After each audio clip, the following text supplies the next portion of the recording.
జరుపుకుంటూ ఆ తర్వాత సమాధి పూజ, జెండావిష్కరణ, అలాగే ఇప్పుడు నిజుల పూజ విధానం కూడా జరుపుకున్నాము. ఈ జరుపుకుని ఇప్పుడు వేదాలు చదువుత వైజ్ఞానిక మహాసభ అనేటటువంటి జరుపుకుంటున్నాము.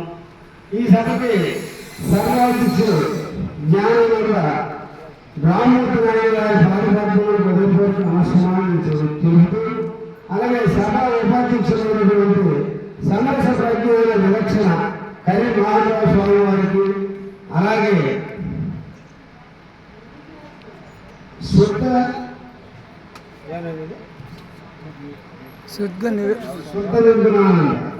కరిణయ స్వామి వారికి, అలాగే దుర్కరుణానంద ఏగల కృష్ణమూర్తి స్వామికి, సమరస ప్రజ్ఞమైన కలగాని సంతోష కుమార స్వామి వారికి, అలాగే సభ వేదికను అలంకరించినటువంటి నాయని భాస్కరరావు నాయుడు, అలాగే అందరికీ కూడా మీ అందరికీ కూడా పేరు పేరున భూమానికి అందరికీ కూడా పేరు పేరున ఉదయపూర్వక నమస్కారాన్ని తెలుపుకుంటూ, ఇప్పుడు ఈ సభా కార్యక్రమం జరిగేటటువంటి మనం చక్కగా ఒక గంటన్నర కాలంలో ముగించవలసిన కార్యకర్తలు ఆజ్ఞాపించారు కాబట్టి, అయితే ఇక్కడ మరి 3 గ్రామ పెద్దలకి, ఈ 3 గ్రామ ప్రజలకి అందరికీ కూడా విజ్ఞప్తి.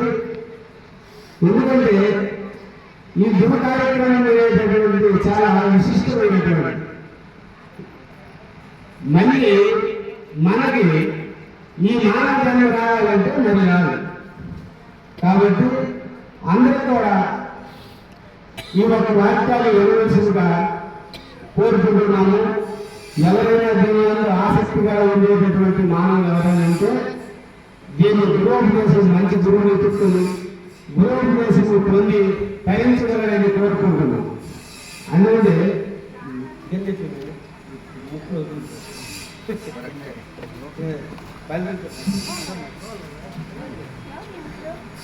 అందుకే మనకి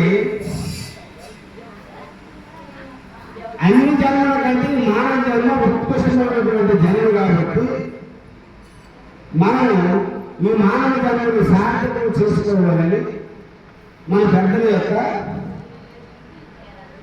వాక్యం. దీనికి ఉపనయనము దానిది, ఉపనయనము లేని సభను ఊహనగలిగిన చపలుడు బ్రాహ్మణుడు వాడు చర్చించుడా సూర్యుడే వాడు అర్చించాడు. అంటే ఉపనయనము దానిది, ఉపనయనం వేరే చదువు ఊహనగలి. మనం మానవ జన్మకు వచ్చామంటే మనం గృహోపదేశం తీసుకోవాలి. ఎట్లా అంటే ఇప్పుడు ఒక పూజారి కావాలంటే ఆయనకి ఒడుగనేటటువంటి చేస్తారు. చేసినప్పుడు పూజారితనానికి అతను అడుగుతాడు. ఒడుగు కానిటువంటిది పూజారి కాజాలి. బ్రాహ్మణులు కానీ లేకపోతే పూజారులు కానీ వారికి ఉపనయనం జరగాలి. జరిగినప్పుడే వారు పూజకి అర్హులవుతారు. అలాగే మనము కూడా ఉపదేశం పొందినటువంటి మానవులకి ఈ బ్రహ్మజ్ఞానం అనేటటువంటి అవుతుంది. ఉపదేశం ఎవరైతే తీసుకుంటారో వారికే బ్రహ్మజ్ఞానము అవుతుంది. లేనటువంటి వాళ్ళు మనం ఎన్ని దేవాలయాలు దర్శనాలు చేసినా దాని యొక్క రహస్యం తెలియదు. అంటే అందులో భగవంతుడు లేడంటే ఉన్నాడు.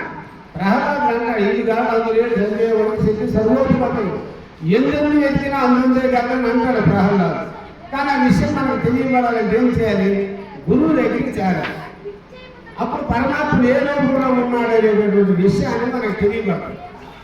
అందులో ఉపనయనము దానిది, ఉపనయనం మీద చదువు ఊహనగైన చపలుడు బ్రాహ్మణుడు కాడు. ఉపనయనం కాకపోతే వాడు బ్రాహ్మణుడు కాడు. సూర్యుడే వాడు అర్చించలేడు. చపలుడు వాడు బ్రాహ్మణుడు కాడు, సూర్యుడే. వాడిని బట్టి మనం పరిశీలన చేస్తే వాడికి ఉపనయనం జరగలేదు కాబట్టి అది సూర్యుడే, మరి బ్రాహ్మణుడు కాదు. అట్లాగే మనం ఎన్ని మాటలు, ఎన్ని పురాణాలు, ఎన్ని గ్రంథాలు, ఎన్ని చేసినా కూడా ఇందులో రహస్యాలు తెలియబడతాయి. గురువును చేరినటువంటి వారికే తెలియబడతాయి. కాబట్టి అన్ని జన్మల్లో కూడా మానవ జన్మ శ్రేష్టం కాబట్టి ఎవరైనా దీని యందు ఆసక్తి గల మానవులు గృహోపదేశం పొందినటువంటి వారికి ఇది నిజముగా లభ్యమవుతాడు. పరమాత్మ కంటే ఎవరు నీలోనే ఉన్నాడు.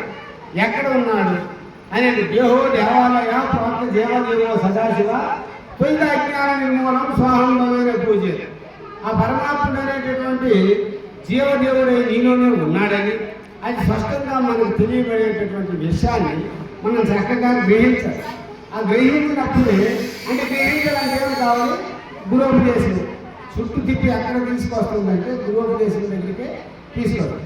గురోపదేశం తీసుకోకుండా నాకు గ్రంథాలు చదివాను అందుకుంటే అంటాడు వేదశాస్త్ర పురాణాన్ని ఇతిహాసాన్ని కానిచ మంత్రయంత్ర విజ్ఞానం శృతిరుచ్చాటనాదికం శైవాసక్తి గమాదేవి హ్యాండిచా బహుమత అప్రకృత సమస్తానం జీవానం వ్యాధిచేత. అంటే గురోపదేశం తీసుకున్నటువంటి వారికి ఆ శ్లోకాలు చదివిన అందులో అర్థం తెలియదు. ఎందుకంటే వేదశాస్త్ర పురాణాలు ఇతిహాసాలు ఎన్ని చదువుకున్నా కూడా తెలియదు. అందుకని మళ్ళీ అంటాడు కింద శ్రావకుడు జపస్తపో వ్రతం తీర్థం యజ్ఞదాన తదయ్యత గురుతత్వం అవజ్ఞాయ సర్వం వ్యర్థం భవిప్రియం. అంటే జపాలు తపాలు తీర్థయాత్రలు మనం ఎన్ని చేసినా కూడా అవి గురుతత్వాన్ని తెలుసుకోకుండా చేసేటటువంటివి నిష్ప్రయోజనమే. అవి ప్రయోజనం. గురుతత్వాన్ని తెలుసుకునేటప్పుడు చేసేటప్పుడు ఆ గురు పాదోదకమే నిజమైనటువంటి గంగగాను, ఆ గురువు ఉండేటటువంటి నివాస స్థలమే కాశీగాను, ఆ గురువు ఆ కాశీలో ఉండేటటువంటి ఆ గురువే పరమశివుడుగాను గోడ అర్థమవుతుంది. అర్థమైనప్పుడు దాని యొక్క విధానాన్ని గురువుకి చేరకపోతే మనకి ఏమీ తెలియదు. కాబట్టి అందరూ కూడా మరి మళ్ళీ చెప్తున్నామని ఏం అనుకోకుండా అందరూ కూడా గురోపదేశం తీసుకొని దీని ఉండేటటువంటి మర్మధర్మాన్ని తెలుసుకుంటారని మీకు కోరుకుంటాను. అందులో ఉపనయనము కానీ ఉపనయనం మీద చదువు ఊహన కానీ చెప్పడంలో బ్రాహ్మణులు కానీ చర్చించుతారా సూర్యుడే వాడిని అర్చించలేదా ఉపనిషే బాధితులు ఊహించి నిట్టేటి కాకపోతే శిష్యుడు సాగు జనంతో సమూన మనం ఎన్ని గ్రంథాలు చదువుతూ ఏదైనా సరే సాగు జనంతో సమూహం కావు కదా, అవుతామా? ఇప్పుడు ఓరపించుకుని ఉంటాయి ఆకాశానికి ఎగరలేవు కదా. అలాగే మన మానవం అనేటటువంటిది ఎవరైతే గురోపదేశం తీసుకొని పైన ఉండేటటువంటి మనకి పరమాత్మ తత్వం అనేటటువంటి బాగా బోధ చేస్తారో అట్లాంటి గురువునే మనం సేవించినప్పుడు మనకి జన్మ సార్థకమవుతుంది. ఈ జన్మ రాయించే స్థితిని కూడా కొనడానికి అవుతుంది. అందుకని మనం చాలా చక్కగా విచారణ చేసుకోవాలని అందరినీ కోరుకుంటున్నాం. ఆ తర్వాత అంటారు అయితే ఈ బోధకి ఎవరు అర్హులు అనేటటువంటి విషయాన్ని మనం తెలుసుకున్నట్లయితే సాధన సంపత్తి గల సాధకుడు నరుడు ఘోర సంసారమును బాధపడలేక తన పుణ్యోదయముల దుర్నిగాంచి యువతర వ్యక్తిని శరణని నదినది వ్యక్తులు బోధ చేయము పుణ్య పురుష మాపోటుకు సాధింపగల ముఖ్య సాధనని వెళితే యువతర వ్యక్తులు శరణని నదినది వ్యక్తులు. అంటే ఈ బోధకి పరిపూర్ణ వారికి ఎవరు అర్హులు అంటే